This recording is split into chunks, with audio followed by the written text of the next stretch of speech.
I saw this guy playing his prime with Buffalo, and I always wondered were it not for injuries and a lot of the mental drama he had to go through to come to North America to play the NHL, would he have scored 500-600 goals? Now he's not in the Hall of Fame yet, but I think Alexander Mogilny deserves every recognition that comes to him.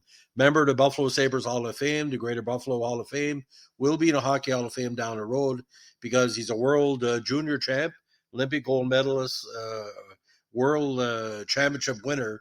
As a right winger, probably one of the best right wingers ever to come from Russia in the last number of years. Now, Mogilny, 6 feet 210, growing up in the Soviet Union, Mogilny was recruited at a young age to join CSKA Moscow, commonly referred to as a Red Army team. As the CSKA organization was a functioning division of the Soviet Army, it was able to draft the best young hockey players in the Soviet Union onto the team. Now, he was made a full-time skater with CSKA Moscow in '86.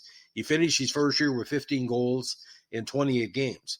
At only 17, he was put on what was then the greatest line in hockey with Sergei Fedorov and Pavel Bure. Now, team officials anticipated that a duo with Bure, along with the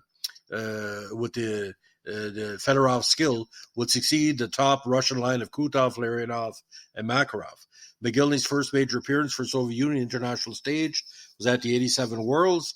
Unfortunately, that was the big punch-up in Pishtani, where Team Canada and the Russians had a brawl in the final, what they call medal game. It led to a suspension for 18 months. It was cut back to 6 for all the Russian and Canadian players who were involved, and he eventually competed at the '88 Worlds with 9 goals and 18 points in 7 games, leading his team to a silver. He was also named top forward. Now, he played with Russia at the '88 Winter Olympics, where he also won gold. The next year at the '89 Worlds, he served as team captain and was part of the Bure-Fedorov-Mogilny line, which led their squad to a gold medal game. He finished the tournament with 7 goals and 12 points in 7 contests. He went on to win the first world title with the Soviet Union at the '89 Worlds. Now, despite his success with the Soviet national team and his growing importance on CSKA Moscow, he had a very bad relationship with Viktor Tikhonov, and he was wanting to get out of Russia. He yearned for a life in the West in the NHL and decided to join the Sabres. Now, the Sabres eventually drafted him 89th overall in the '88 NHL entry draft in a weird series of events. He eventually boarded a plane in Stockholm at the conclusion of the '89 Worlds and defected to North America. Now, although he didn't really put up big numbers in his first couple of seasons with Buffalo, he came to his major prominence in that famous '93 season where he combined for 83 goals in a regular season and playoffs, and where Buffalo was challenging Montreal for a possibility of a Stanley Cup berth. Now, he eventually found his way in Vancouver, and of course, that big 55-goal season in '96. Then with the Devils in '01, he really put up some dynamite numbers, 43 games in 75 games. Now, a free agent, he eventually found his way to Toronto, where he had the last success in his career.